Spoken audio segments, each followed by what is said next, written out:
Hi guys, welcome back to my channel. It's your girl Denise, aka Miss Needs Reads. Before I say anything, my heart is with everyone who is affected with Palisades fire, the Eaton fire, and the Hearst fire, and a bunch of the other fires that have been, ignited and then, very much contained. My heart is with LA right now. As a Californian girly, I am not affected with these fires, which I am very, very, very, very thankful for. And I'm sending so much love to all the first responders and the firefighters. This has been an exhausting wait, to say the most. I know a few people who had to almost very much evacuate. So it's been rough, on their end as well. So I really wanted to say that before entering into today's video, sending all my love to everyone who has lost their home or had to evacuate. And as well, the biggest thank you to the first responders and the firefighters who are working their asses off and risking their lives to make sure these fires are put out. By the time this video comes out, it'll be later into the next week. I'm literally filming the week of when all of this is going down. So that's why I'm saying it then. Today, we're going to be talking about the honorable mentions for 2024. This was actually supposed to be up a little bit earlier, but with how I was scheduling stuff, I forgot to schedule this one. So we are going to talk about the books for 2024 that really stood out to me. Now, keep this in mind. I did not mention every single book because last year was a lot of 4 stars for me. A lot of 4 stars. So I had to really choose which ones stood out to me. And I have a pile. One of them is through Kindle. So that is very much a heads up. So without further ado, we're going to get straight to it. So the first book that made that list is When True Loves by Elise Bryant. This follows Lenore, which is Tessa's one of Tessa's friends, and basically starting off the book, she's talking to someone, and then at prom she sees him with another girl. Disgusting, gross. And you also get to see her going through, all right, you're about to graduate soon from high school. You need to figure out what the hell you're going to do. Lenore is that type of girl who is so talented in so many different things that trying to find one thing for her is going to be a struggle. I related to Lenore so much in terms of that aspect. There's so much that I can do, but what do I even do? You know what I mean? And you get to see Lenore go through all of this and see that relationship with Alex that she meets on the cruise. And so you get to see that form. I wasn't the biggest fan of her in the beginning, though, I will say, especially when she meets Alex. But I don't blame with her guard being so up like that, because I can relate to that as well. But you get to see this growth for her, and you get to see this side of her that you did not see in Happily Ever Afters. And I really very much appreciate her character and who she is. Her parents pissed me the hell off, and I felt so bad for Lenore. The reason why this one is on there is because I can very much relate to that aspect of, okay, you can do other things. Where are you selling it down to? So I related to that aspect. And then just seeing her family dynamic with her little sister and her older brother too, that is in itself something. But I really love, regardless of what her parents want, like she's like, hey, I'm going to take this gap year off to figure out what in the world I'm going to do.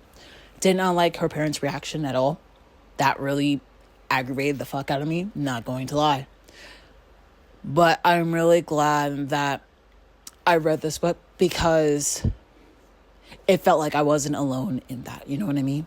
So I loved this one. If you've seen my wrap up of it, you'll know.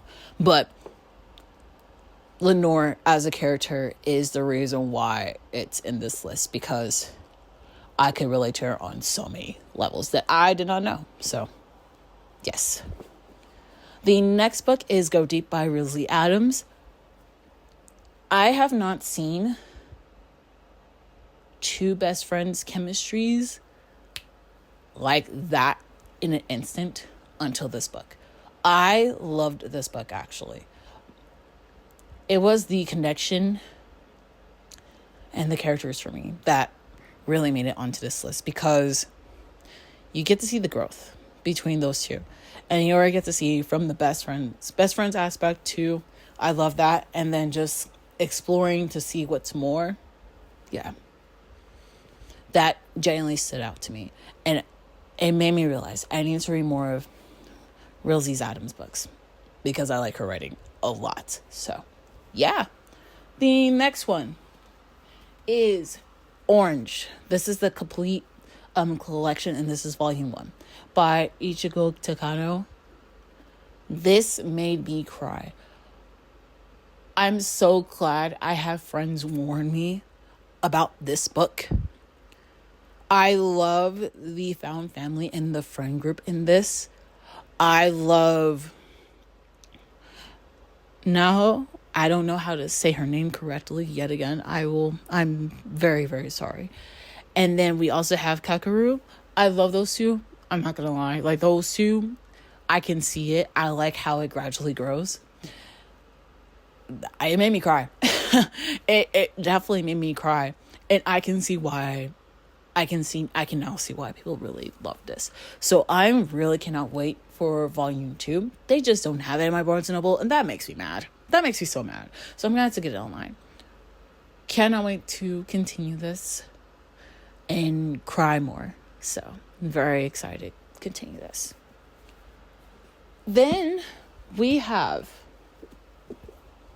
Blood on the Tracks, Volume 1 by Shuzo Oshimi. The ending is why it made it in here. It's the ending for me. And I'm like, I'm sorry, what? I'm sorry, you did what? I'm not spoiling it, but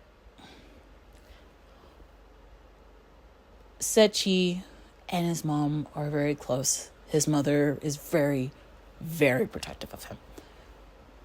And you get to see, like, when things take it too far. Sechi is literally there at the scene, and Sechi's like, what in the world did my mom just do? So I got volume 2 to see what happens.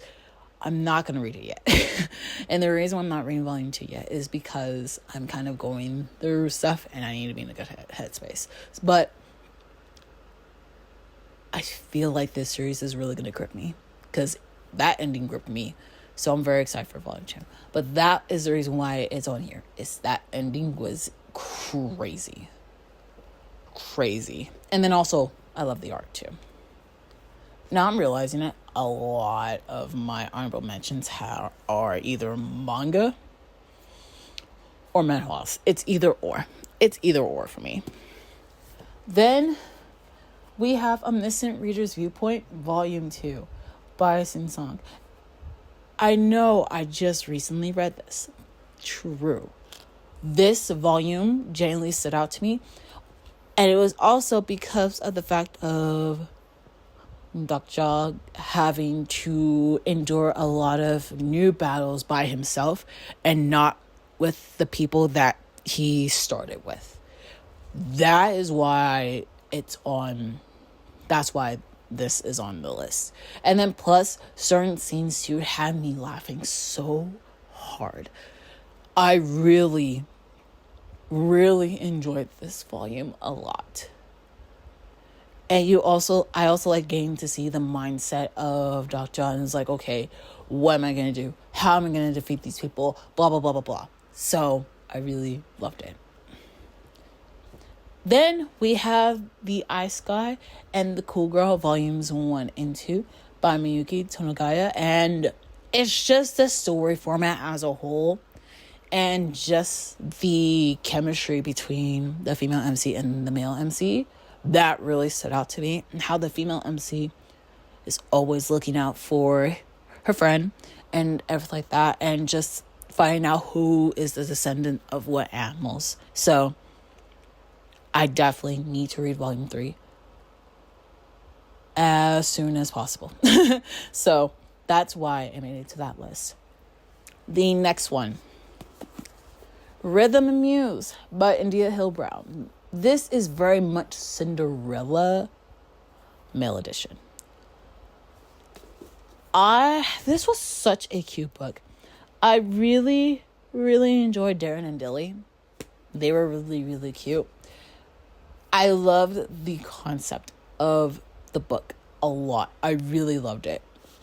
And that's what made it be on this list, is because of the concept of the book. Very much Dilly having to search and find who the person is who sent him the little tape for her theme song and everything like that. And then coming to find out, it's someone she knows. This was so black, and I love it. I wish I had a book like this in high school. That would have been fantastic, really. I just love this so much. And I love how this also involves the church too. Obviously, not in a toxic way, but like in a really good way. I loved it. I loved it a lot. So that's why it's in this list. And the last ones are so far Kaguya-sama Love is War, volumes 1, 2, and 3 by Aka Akasaka. And I'm loving this series a lot. I love that Kaguya and Mizuki is trying so hard not to fall into the, oh my goodness, I like you. It's a game that they're trying to play to see who's going to confess their feelings first. Like, it's obvious that they have feelings for each other, but neither one of them want to admit it. And then we have their friend Chika, who also, is in the mix too. And I really like the friendship and meeting the new people. And especially in volume 3, you get to meet newer people at the school. So it's really, really nice. But I'm so excited for where things are going to go. Because in volume 3, you realize it's getting kind of real. It's getting there, slowly but surely. But I'm very excited to continue this series. I'm loving it a lot more than I thought I would. So, yes, I very much am loving these. And with that is the honorable mentions for the books for me in 2024. I hope you guys enjoyed. And if you did, give it a thumbs up and comment down below your honorable mentions for 2024 that didn't make a 5 stars. I like to know. Make sure you follow all my social media. All of that will be in the description below. And until next time, I'll see you guys in my next video. Bye.